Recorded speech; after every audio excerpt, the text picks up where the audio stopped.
오늘 함께 할 말씀 요한 1서 5장 1절에서 5절까지만 보겠습니다. 요한 1서 1장 5장 1절에서 5절까지입니다. 요한 1서 5장 1절에서 5절까지입니다. 말씀 보겠습니다. 예수께서 그리스도이심을 믿는 자마다 하나님께로부터 난 자니 또한 낳으신 이를 사랑하는 자마다 그에게서 난 자를 사랑하시느니라. 우리가 하나님을 사랑하고 그의 계명들을 지킬 때에 이로써 우리가 하나님의 자녀를 사랑하는 줄을 아느니라. 하나님을 사랑하는 것은 이것이니 우리가 그의 계명을 지키는 것이라. 그의 계명들은 무거운 것이 아니로다. 무릇 하나님께로부터 난 자마다 세상을 이기느니라. 세상을 이기는 승리는 이것이니 우리의 믿음이라. 예수께서 하나님의 아들이심을 믿는 자가 아니면 세상을 이기는 자가 누구냐? 사도 바울은 우리 사람들은 세상 사람들은 두 종류로 구분되어진다고 표현합니다. 하늘에 속한 자이냐, 땅에 속한 자이냐. 하늘에 속한 자와 땅에 속한 자의 차이가 무엇입니까? 땅에 속한 자는 땅의 지배를 당하는 사람이고, 하늘에 속한 자는 땅을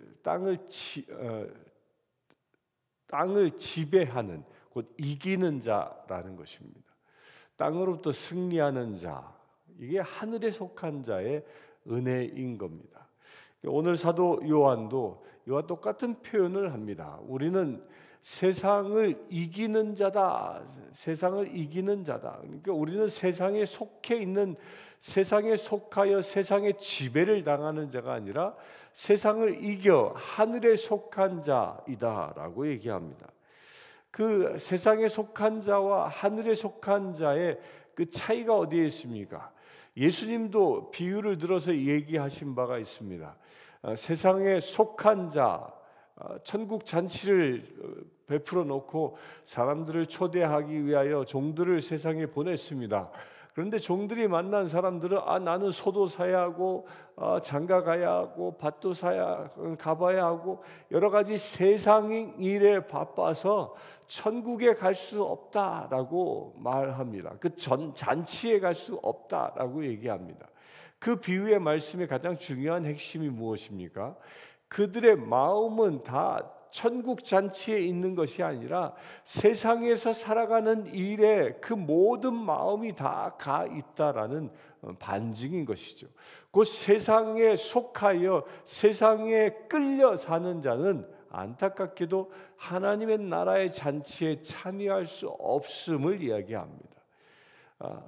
우리 그리스도인들은 그처럼 세상의 모든 것이 묶여 사는 존재가 아니라 세상으로부터 승리하는 삶을 살아가는 것이 우리 그리스도인입니다.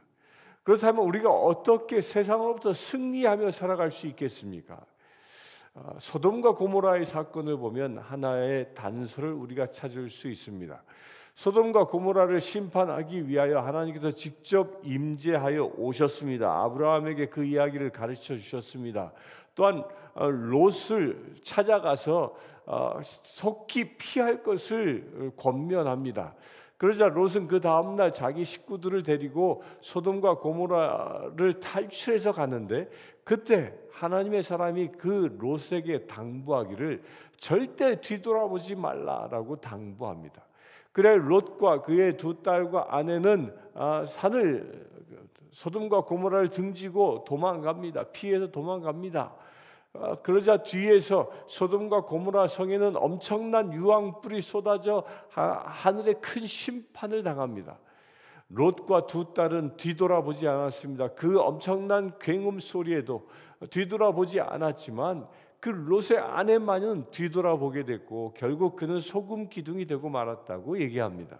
왜 그 롯의 아내는 뒤돌아보았을까요? 단순한 호기심 때문에, 저 소리가 뭐야, 내가 구경할 만하지 않을까, 이런 호기심이 아니었던 겁니다. 그는 이미 하나님의 사람들로부터 그곳에 불심판이 임할 것이다라는 걸 다 이야기 들었고 알고 있었습니다. 그럼에도 불구하고 돌아오지 말라는 말을 왜 거역합니까? 그 이유는 한 가지에 있습니다. 자기의 모든 것이 저 소돔과 고모라에 있다라는 생각 때문이었던 것이죠. 자기의 재물이 그곳에 있습니다. 자기의 삶이 그곳에 있습니다. 그런데 그곳에 엄청난 불심판이 내리니 그 마음이 그곳에 있었기에 그의 몸도 글로 돌아설 수밖에 없었다라는 겁니다. 그 세상에 속했다라는 것은 우리의 몸과 마음, 우리의 마음을 어디에 곧 세상에 두고 사는 자다라는 표현인 것입니다. 그러나 세상을 이기는 자는 하나님의 비전을 보며 살아가는 자인 것입니다. 세상에 묶여 사는 자가 아니라 하나님의 나라를 향하여 살아가는 자가 세상을 이기는 자입니다. 그렇게 하나님의 나라를 위하여 살아가는 세상을 이기는 자의 삶은 어떻게 이루어진다고 얘기합니까? 3절에 보면 하나님을 사랑하는 것은 이것이니 우리가 그의 계명을 지키는 것이라. 세상을 이기는 자는 우리가 하나님의 자녀로 하나님의 사랑을 받아 구원받았으므로 이제 우리도 나의 사랑을 세상에 주는 게 아니라 하나님을 사랑하는 것이다. 내 마음을 다하여 하나님을 사랑하는 것. 그렇게 하나님을 사랑하는 것은 무엇입니까? 그것은 하나님의 말씀대로 살아가는 것이라고 사도 요한은 우리에게 권면합니다. 하나님을 사랑하는 것은 이것이니 우리가 그의 계명을 지키는 것이라. 그의 계명들은 무거운 것이 아니로다. 내 십자가를 지고 나를 따르라. 내 짐은 가볍다라고 말씀하신 그 예수님의 말씀을 사도 요한은 이렇게 표현하고 있습니다. 우리가 하나님을 사랑하는 마음으로 충만하면 그 하나님이 주신 계명을 지키는 것이 무거운 짐이 아니라 가벼운 짐이 되어질 수 있는 것이죠. 그리하여 우리가 온전히 세상을 이길 수 있는 힘을 얻게 되어진다는 겁니다. 사도 요한이 강조하고 있는 것이 무엇입니까? 하나님을 사랑하고 하나님의 말씀을 지켜내는 것, 말씀대로 살아가는 것. 이런 사람이 세상을 이기는 자 되어진다는 것입니다. 오늘 이 말씀에 도전받을 수 있게 되길 축원합니다. 이렇게 세상을 이기는 자, 그러면 이기면 우리에게 주어지는 것이 무엇이느냐? 그 세상을 이기는 자가 받을 상급에 관하여는 요한계시록 2장과 3장에 걸쳐서 분명하게 기록하고 있습니다. 당시에 이 일곱 교회에 대한 예언의 말씀을 통하여 이기는 자가 얻는 축복이 무엇인가? 2장 7절에 보면 이기는 그에게는 생명나무의 열매를 준다라고 얘기합니다. 이기는 자가 영원한 생명나무의 열매를 차지할 수 있는 축복을 얻는 것입니다. 곧 이기는 자만이 영생에 들어갈 수 있다라는 겁니다. 또 두 번째로는 2장 17절에 보면 이렇게 얘기합니다. 이기는 그에게는 내가 감추었던 만나를 주고 또 흰돌을 줄 터인데, 여기서 두 가지를 준다고 합니다. 감추었던 만나, 곧 우리가 살아가는데 필요한 양식을 주신다라는 겁니다. 또한 흰돌을 줄 터인데 그 돌 위에 새 이름을 기록하는 것이 있나니 받는 자 밖에는 그 이름을 알 사람이 없느니라. 흰 돌을 준다. 이것은 구원의 징표를 주는 것, 그 시민권과 같은 것입니다. 여기에서 흰 돌에 무엇이 새겨져 있다? 새 이름을 기록한 것이다. 이것은 나중에는 계시록에는 그 하나님의 이름이 기록되어져 있다라고 말합니다. 곧 우리가 하나님의 이름이 기록되어진 새 신분증을 얻게 되어진다는 것이. 이기는 자는 우리의 영의 양식인 만나를 주시며 우리가 하나님의 나라의 신분을 얻게 되어지는 축복을 주신다는 겁니다. 또한 2장 26절에 이기는 자는 끝까지 내 일을 지키는 그에게 만국을 다스리는 권세를 주신다. 만국을 다스리는 권세. 예수님께서 얘기하신 달란트의 비유를 통하여 분명히 얘기했습니다. 5달란트를 받아 5달란트 더 얻은 그 10개의 달란트를 만든 이에게는 10고을을 다스릴 수 있는 권세를 주셨다고 말씀하신 바가 여기에 통하는 것입니다. 곧 우리가 하나님의 사랑과 말씀을 지킴으로 이기는 자 되어질 때는 우리는 세상에 지배당하는 자가 아니라 만국을 다스리는 자가 되어진다는 겁니다. 이게 신분의 변화입니다. 이것은 마지막 때에만 이루어지는 것이 아니라 우리가 지금 살아가는 삶의 현장에서도 이루어지는 것입니다. 우리는 가정을 다스리는 권세를 받았습니다. 우리는 세상을 다스리는 권세를 받았기 때문에 여러분들이 일하는 일터 그 모두가 다 나의 다스림에 의하여 운영되어지는 것입니다. 그런 믿음을 가질 수 있게 되길 바랍니다. 여러분들이 축복하여 가정이 복을 받게 되고, 여러분들이 축복하여 여러분들이 일하는 일터가 복을 받게 되어지는 것, 그게 다스리는 권세인 것입니다. 또한 3장 5절에 보면 이렇게 얘기합니다. 이기는 자는 이와 같이 흰옷을 입을 것이요 내가 그 이름을 생명책에서 결코 지우지 아니한다. 흰옷을 입는다. 그러니까 흰옷은 무엇이에요?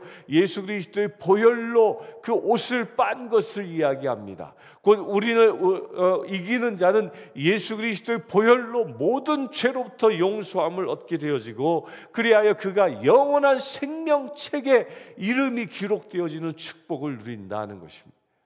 영원한 생명책에 변하지 아니하는 그 영원한 가치가 있는 곳에 우리의 이름이 기록되어진 축복이 이기는 자에게 주어집니다.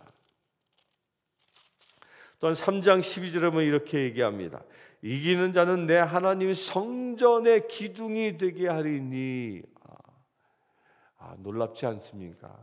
하나님의 성전, 하나님이 임재하는 그 성전을 떠받드는 기둥으로 우리를 삼는다라는 것입니다. 저와 여러분들이 그런 축복을 얻게 되길 바랍니다. 우리로 하여금 하나님의 성전이 세워지게 되고 그 성전 가운데에 주님이 임하는, 그래야 주님과 동행하는 놀라운 사역, 놀라운 삶이 이루어지는 것입니다. 또한 이기는 자에게는 또 이렇게 얘기합니다. 21절에 보면 이기는 그에게는 내가 내 보좌에 함께 앉게 하여 주기를, 내가 이기고 아버지 보좌에 함께 앉는 것과 같게 하리라. 이기는 자가 어디에 앉습니까? 예수 그리스도와 더불어 주님의 보좌에 앉는 축복을 얻는다라는 겁니다. 보좌는 무엇입니까? 다스리는 것입니다. 하나님의 나라의 가장 중심입니다. 오늘 그와 같은 은혜를 차지할 수 있게 되길 바랍니다. 그렇게 이기는 자 되어지는 놀라운 비밀이 어디에 있다고요? 우리가 하나님을 사랑하는 것이고, 그 하나님을 사랑하는 것은 하나님의 말씀을 지키며 살아가는 것이라고 분명히 얘기합니다. 오늘 하루 이기는 자의 삶을 살아서 오늘 그 이기는 자에게 주시는 그 모든 축복이 여러분들에게 임할 수 있게 되길 바랍니다. 세상에 끌려 사는 자가 아니라 세상을 다스리는 자로 승리하는 삶을 살아가는 저와 여러분들 되시길 주의 이름으로 축원합니다. 함께 기도하겠습니다.